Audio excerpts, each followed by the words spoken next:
Good evening, Radhe Radhe सभी को। मैं नेहा अरोड़ा आप सबका एक्सेल एकेडमी में स्वागत करती हूँ। स्टूडेंट्स, जैसा कि हम +1 क्लास में टॉपिक कर रहे थे, आज हमारा लास्ट टॉपिक है क्लासिफिकेशन ऑफ एलिमेंट्स का, that is the electronegativity.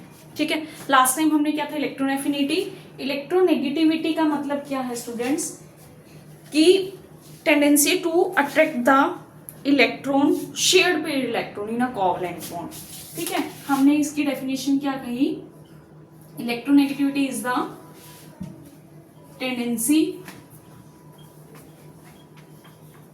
to attract the tendency of an atom to attract the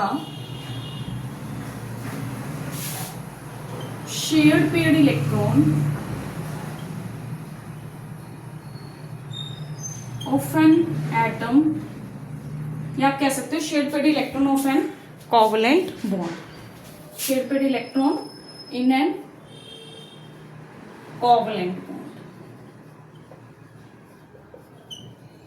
अब आप कहोगे मैम ये तो हमने इलेक्ट्रॉन एफिनिटी में भी किया था। यस, बिल्कुल हमने इलेक्ट्रॉन एफिनिटी में भी किया था, लेकिन वहां पर टेंडेंसी नहीं थी अट्रैक्ट करने की इलेक्ट्रॉन पेयर की। They will accept the electron. ठीक है, वो एक्सेप्ट कर रहे थे इलेक्ट्रॉन किससे, आइसोलेटेड गैसियस एटम से। आइसोलेटेड मीन्स अकेले एटम से वो इलेक्ट्रॉन्स को एक्सेप्ट कर रहे थे। इसमें मैंने क्या कहा कि आपका कोवलेंट बॉन्ड होगा, कोवलेंट बॉन्ड में से एक एटम अट्रैक्ट करेगा इलेक्ट्रॉन्स अपनी तरफ। जैसे हमने एग्जांपल लिया HCl। क्लियर, HCl में Cl is more electronegative than hydrogen, so it has tendency, they are forming the covalent bond, no doubt। Cl and H hydrogen, they are forming the covalent bond, and covalent bond is formed by the sharing of electrons. But because chlorine is electronegative than hydrogen, so the shared paired electron will move towards chlorine। ठीक है, वो थोड़ा सा उधर को shift हो जाएगा। अब बच्चे, ये तो हो गया आपका इलेक्ट्रोनेगेटिविटी की डेफिनेशन। ठीक है, इलेक्ट्रोनेगेटिविटी जो है एक रिलेटिव है, मतलब इसमें हम आइसोलेटेड की बात नहीं करते, जैसे हमने किस में बात की थी, इलेक्ट्रॉन एफिनिटी या आयोनाइजेशन एनर्जी में भी हमने क्या कहा था, energy required to remove the most loosely bound electron from an gaseous atom. ठीक है, उसमें भी आइसोलेटेड गैसियस एटम था। इलेक्ट्रॉन एफिनिटी में भी we were talking about the isolated gaseous atom, but in this case we are taking the covalent bond. So it is relative, it is not isolated, so it has no units. इसकी कोई units नहीं है, लेकिन आपकी जो electron affinity थी और जो आपकी आयोनाइजेशन एनर्जी थी, they have the units kilo joule per mole, और you can say electron volt per atom.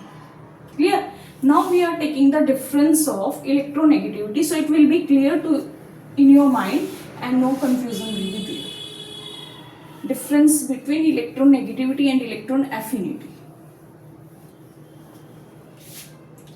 Electron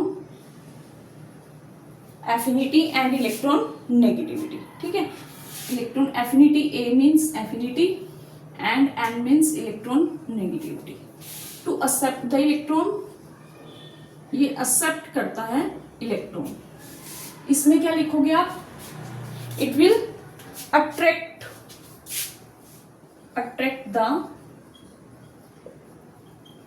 electron. कौन अट्रैक्ट करेगा, which is more electronegative.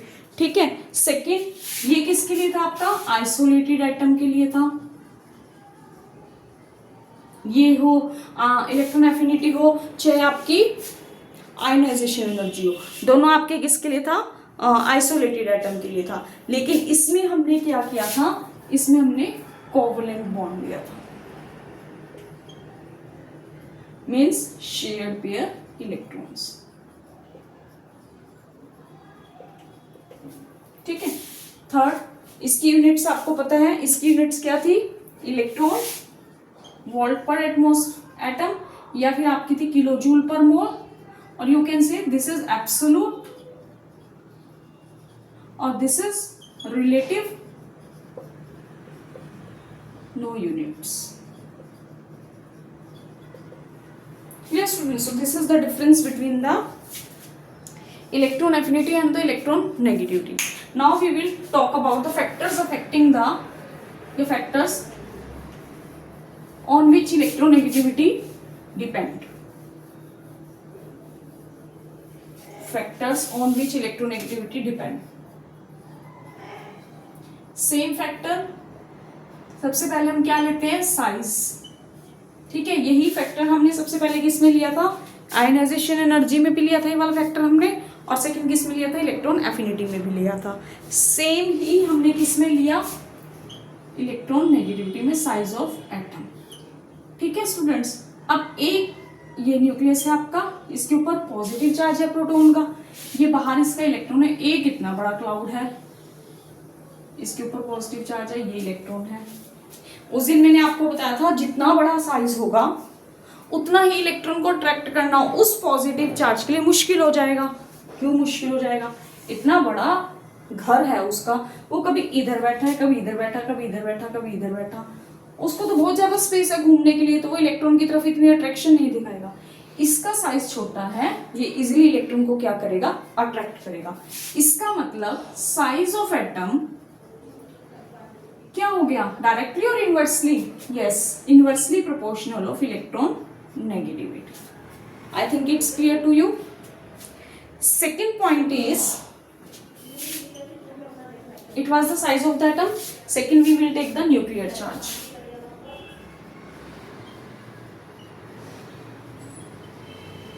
Nuclear charge किस वजह से होता है बच्चों, प्रोटॉन्स की वजह से। और प्रोटॉन्स का मतलब क्या है, एटॉमिक नंबर, क्योंकि जितना एटॉमिक नंबर है एलिमेंट का उतने नंबर ऑफ प्रोटॉन्स होंगे।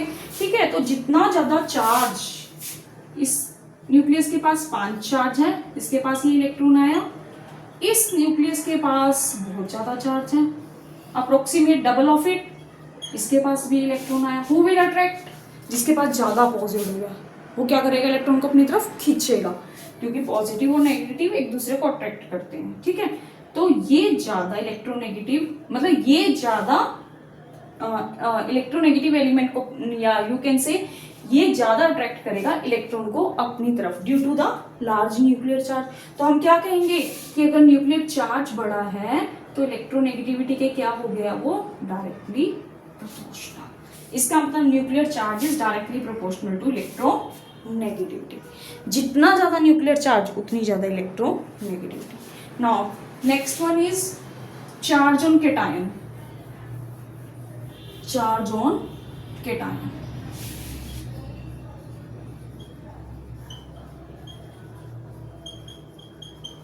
Charge on cation mean students, cation के ऊपर चार्ज, केटायन के ऊपर क्या चार्ज होता है, नेगेटिव नहीं, पॉजिटिव। सो जितना ज्यादा पॉजिटिव चार्ज, अभी आपको बताया, उतनी ज्यादा अट्रैक्शन होगी किसकी, इलेक्ट्रॉन की। तो इसका मतलब जितना ज्यादा पॉजिटिव चार्ज उतना ज्यादा इलेक्ट्रोनेगेटिव। क्लियर। तो अगर हम केस लेते हैं ferrous and ferric, you know the difference between ferrous and ferric. Ferrous जहां पर होगा OUS, it means 2 positive charge, ferric का मतलब 3 पॉजिटिव चार्ज। तो इसका चार्ज ज्यादा है, इसकी अट्रैक्शन ज्यादा होगी इलेक्ट्रॉन के लिए, इसका मतलब ये ज्यादा इलेक्ट्रोनेगेटिविटी शो करेगा। ठीक है, तो चार्ज ऑन द केटायन पे अगर आपको इलेक्ट्रोनेगेटिविटी का ऑर्डर लिखना है तो जिसका जितना ज्यादा charge. Clear. Next we will take the charge on anion.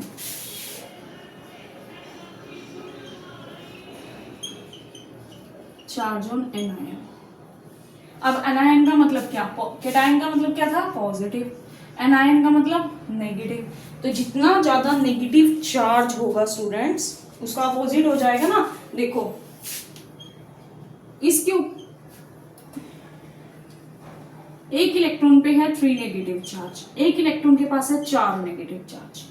ठीक है ना, एक इलेक्ट्रॉन के पास कितना है, 3 नेगेटिव चार्ज, एक इलेक्ट्रॉन के पास है 4 नेगेटिव चार्ज। अब ये देखो कि ये जो इलेक्ट्रॉन है और जो ये इलेक्ट्रॉन है, ये क्या इस इलेक्ट्रॉन को अट्रैक्ट करेगा, कौन इस इलेक्ट्रॉन को अट्रैक्ट करेगा, पॉजिटिव में। तो देखो जितना ज्यादा पॉजिटिव चार्ज होगा उतना ज्यादा वो इलेक्ट्रॉन को अपनी तरफ खींचेगा, है ना। लेकिन इलेक्ट्रॉन के ऊपर भी नेगेटिव चार्ज, इस वाले इलेक्ट्रॉन पे भी नेगेटिव चार्ज, इस पे भी नेगेटिव चार्ज, दोनों एक दूसरे को क्या करेंगे, रिपेल करेंगे। ये तो हमें पता है, इलेक्ट्रॉन और इलेक्ट्रॉन की रिपल्शन होती है। ठीक है, सेम चार्जेस की क्या होती है, रिपल्शन होती है। अब इसके पास तो 3 इलेक्ट्रॉन है, इसके पास 4 इलेक्ट्रॉन है, ज्यादा रिपल्शन कौन दिखाएगा, ये ज्यादा इलेक्ट्रॉन है ना इसके पास, तो ये ज्यादा रिपल्शन दिखाएगा। इसका मतलब ये वाला मीन्स अगर आपके पास ऑर्डर है N negative N2 negative, N3 negative, तो आपका ऑर्डर यूपीपीस। कैटायन के केस में जितना ज्यादा पॉजिटिव चार्ज उतना बड़ा, एनायन के केस में जितना नेगेटिव चार्ज कम उतना बड़ा। Clear? Now the next one we will take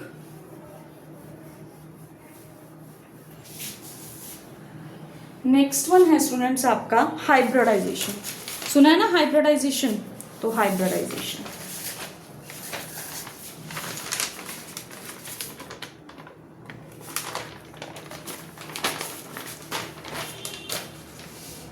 hybridisation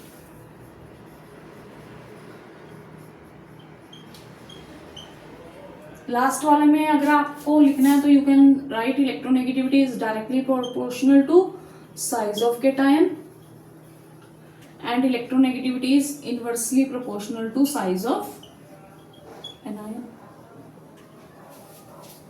Clear? You can write like this. अब उसके बाद आता है हाइब्रिडाइजेशन स्टूडेंट्स। हाइब्रिडाइजेशन में आपने पढ़ा था sp, sp2, sp3। ठीक है, जितना ज्यादा s करेक्टर उतनी ज्यादा इलेक्ट्रोनेगेटिविटी। तो इलेक्ट्रोनेगेटिविटी अगर हम कंपैरिजन करें किसका,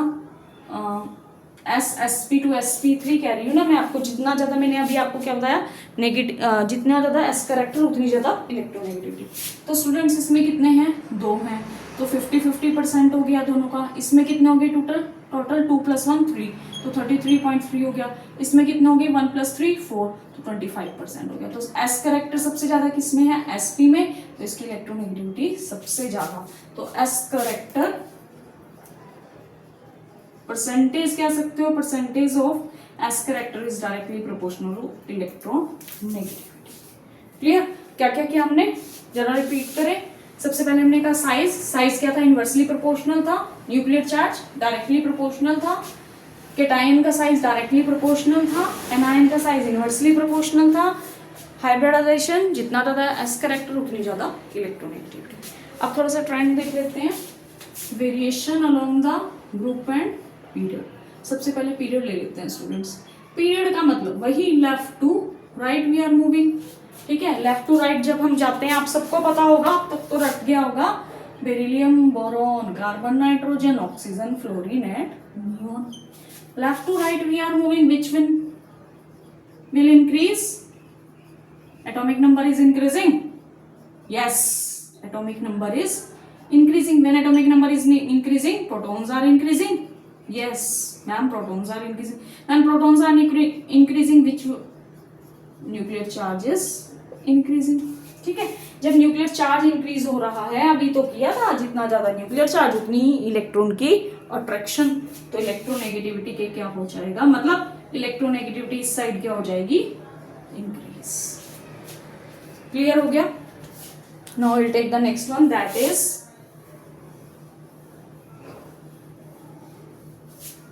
एक और स्टूडेंट्स मैं आपके साथ डिस्कस करना चाहूंगी पीरियड में। पहले हम P1 लेते हैं। P1 में आता है हमारा हाइड्रोजन। ठीक है, P1 जब हम लेंगे हाइड्रोजन की जो इलेक्ट्रोनेगेटिविटी है, आपको पता है इलेक्ट्रोनेगेटिविटी की वैल्यू सबकी फिक्स है। देन P2 का हम ले लेते हैं carbon, nitrogen, oxygen and fluorine. Carbon की 2.5, देन 3.5 एंड 4। फिर हम ले लेते हैं P3 में आपका आ जाएगा यहाँ पे फॉस्फोरस, सल्फर एंड क्लोरीन। तो यहाँ पे आपकी इलेक्ट्रोनेगेटिविटी है 2.1, 2.5 एंड 3। देन ब्रोमीन की आपकी 3.8। ठीक है, अगर आपको अरेंज करना हो तो आपने देखिए फ्लोरीन की सबसे ज्यादा है, फ्लोरीन के बाद स्टूडेंट्स आपकी किसकी है, ऑक्सीजन की, देन नाइट्रोजन की। नाइट्रोजन और क्लोरीन की सेम है। ठीक है, उसके बाद आपकी किसकी है, ब्रोमीन की है। ठीक है, ब्रोमीन से पहले आपकी सल्फर की है, फिर आपकी आयोडीन की I have not written 2.5। Iodine, sulphur और कार्बन की आपकी सेम है, नाइट्रोजन और क्लोरीन की सेम है। ठीक है, फिर आपकी फॉस्फोरस एंड हाइड्रोजन की सेम है। ठीक है ना, अगर आपको इलेक्ट्रोनेगेटिविटी की वैल्यू लर्न करनी है तो हाइड्रोजन और फॉस्फोरस दोनों की 2.1 है स्टूडेंट्स। कार्बन, सल्फर और आयोडीन CSI की सेम है, कार्बन, सल्फर एंड आयोडीन। ठीक है, hydrogen and phosphorus HP, Himachal Pradesh. ठीक है, तो 2.1 है। इसके केस में SCSI के केस में आपकी कितनी है 2.5 है। देन NCL NaCl करते हैं ना, तो NCl याद रख लेना, दैट इज 3। उसके बाद स्टूडेंट्स आपकी 3.5 दैट इज ऑक्सीजन। क्लियर। और फ्लोरीन की आपकी कितनी हो जाएगी 4। फ्लोरीन तो सबसे ज्यादा इलेक्ट्रोनेगेटिव है, तो सबसे बड़ी वैल्यू किसकी है फ्लोरीन की। आप सबको पता है कि अगर हम इलेक्ट्रोनेगेटिविटी की बात कर रहे हैं तो पूरे पीरियोडिक टेबल में सबसे ज्यादा इलेक्ट्रोनेगेटिव एलिमेंट है आपका फ्लोरीन। अगर आप इलेक्ट्रॉन एफिनिटी की बात कर रही हैं, ठीक है, then chlorine is most electron affinity, most has most electron affinity. ठीक है। अब स्टूडेंट्स मैंने आपको क्या कहा, एक तो आपके पास हो गया CSI की वैल्यू आपकी 2.5। सबसे पहले HP की वैल्यू है 2.1, CSI की 2.5। देन उसके बाद आपका था 3, तो 3 आपकी वैल्यू थी किसकी NCl, you can right NaCl। 4 सबसे ज्यादा है तो ऑक्सीजन एंड फ्लोरीन। ठीक है। 4 में FO आता है ना, तो FO का मतलब ऑक्सीजन एंड फ्लोरीन। ये तो आ गया आपका along the period. Now we will take along the group.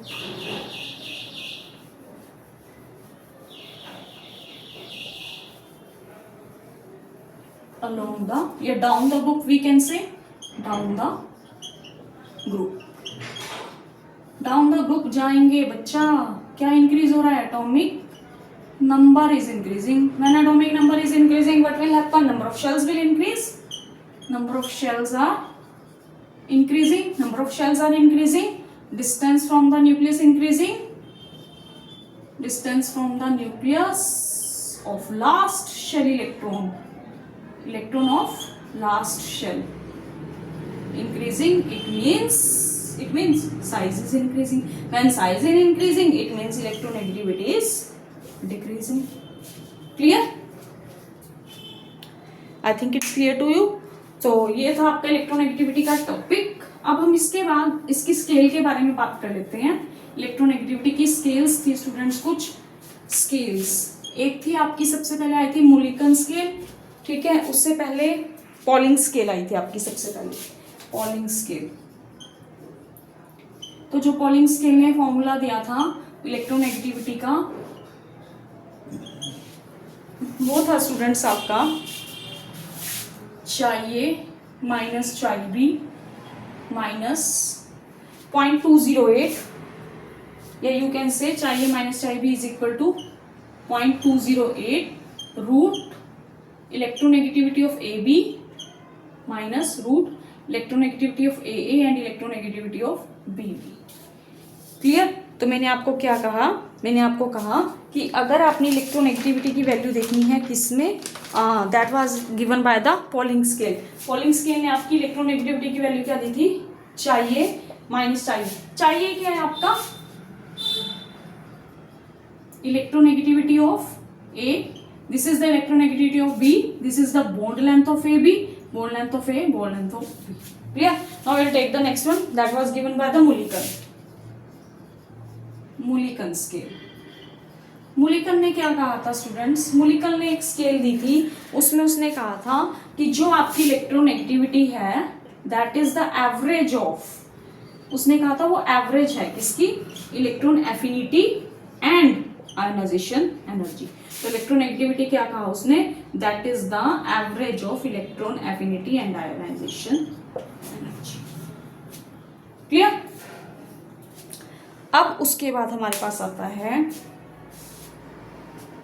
That was the topic, the topic is completed. Now we will take 2 or 3 applications of electronegativity. ठीक है, एप्लीकेशंस कर लेते हैं इसकी थोड़ी सी।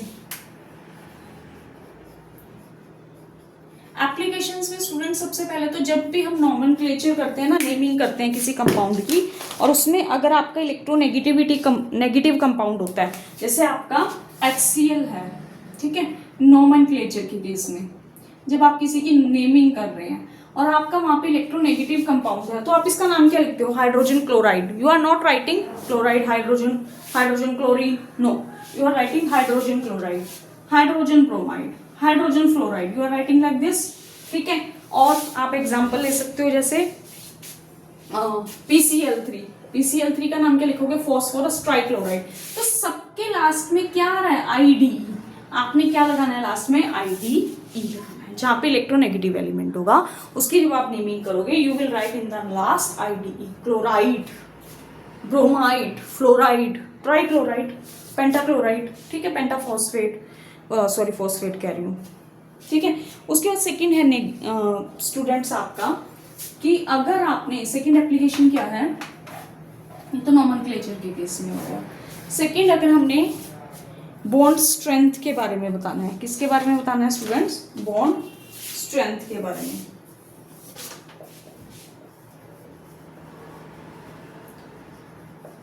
जैसे आपका है HCl, HBr, HI और यू कैन से HF, ठीक है। अब सबसे ज्यादा इलेक्ट्रोनेगेटिव कौन है, सबसे ज्यादा इलेक्ट्रोनेगेटिव है आपका, आपको पता है कि अभी आपने पढ़ा था इलेक्ट्रोनेगेटिविटी सबसे ज्यादा किसकी है, फ्लोरीन की है, ठीक है। फिर आपकी क्लोरीन की इलेक्ट्रोनेगेटिविटी कितनी थी, क्लोरीन की कितनी थी, 3 थी, ब्रोमीन की आई थिंक 2.8 थी और आयोडीन की आपकी 2 थी, 2.5 थी, ठीक है। और इसकी तो कांस्टेंट ही है 2.1, 2.1, 2.1। तो जितनी ज्यादा इलेक्ट्रोनेगेटिविटी उतनी ज्यादा बॉन्ड स्ट्रेंथ। अब इलेक्ट्रोनेगेटिव है ना, ज्यादा इलेक्ट्रोनेगेटिविटी है तो बॉन्ड अच्छा है उनके बीच में, तो उसको तोड़ना उतना ही मुश्किल, उतनी ज्यादा एनर्जी अप्लाई करनी पड़ेगी, so that's why they are the bond strength is good, ठीक है। उसके बाद आता है आपका metallic and non metallic character. Metallic and non metallic. Metals क्या होते हैं students, how many times I have told you what are the metals? Metals those which will lose the electrons, ठीक है। तो जो लूज करेंगे इलेक्ट्रॉन्स को, तो लूज करेंगे इलेक्ट्रॉन्स तो डाउन द ग्रुप जाएंगे तभी तो लूज होंगे इलेक्ट्रॉन। तो जो मेटालिक कैरेक्टर होता है उसकी इलेक्ट्रोनेगेटिविटी क्या हो जाएगी, कम, और जो नॉन मेटालिक कैरेक्टर होते हैं उनकी इलेक्ट्रोनेगेटिविटी क्या हो जाएगी, ज्यादा। जैसे अभी हमने किया था सोडियम के कंपैरिजन में, अगर हम किसको ले लें, क्लोरीन को ले लें, तो इसकी इलेक्ट्रोनेगेटिविटी ज्यादा है एज कम्पेयर टू सोडियम। क्यों, क्योंकि क्लोरीन क्या है, नॉन मेटल है, और वो क्या है, मेटल है। ये लूज करेगा इलेक्ट्रॉन इजीली मेटल बन जाएगा, वो लूज नहीं करेगा तो नॉन मेटल बनेगा। ये अब एक और चीज है, एक चीज और है, हमने बताना है एसिड और बेस। एसिड और बेस का कैसे पता चलेगा, जैसे NaOH है, ठीक है, आपका H2SO4 है, ये आपका HNO3 है, आपको कैसे पता चलेगा कि which one is acid and base, तो आपका इसमें तो क्या निकल जाएगा स्टूडेंट्स, OH। ये आपका क्या है, मेटल है ना, मेटल की इलेक्ट्रोनेगेटिविटी कम, ये OH है, तो H है तो किसका काम करेगा, बेस का, और ये N है, O है, ये क्या है, नॉन मेटल है, तो नॉन मेटल के साथ हमेशा सल्फर क्या है, नॉन मेटल है, तो नॉन मेटल के साथ हमेशा क्या होगा, hydrogen, it will give H positive ion, so it is acid. Clear, non metals के साथ हमेशा हाइड्रोजन बाहर निकलेगा तो वो एसिड होंगे, और मेटल्स के केस में दे विल रिमूव द, या they will release OH negative ions, so they are the basic in nature. Clear, this topic is completed today, electronegativity, and your chapter is also finished, classification of elements. Now tomorrow we will start the next one chapter of +1 class. Share with others, subscribe the channel. Thank you.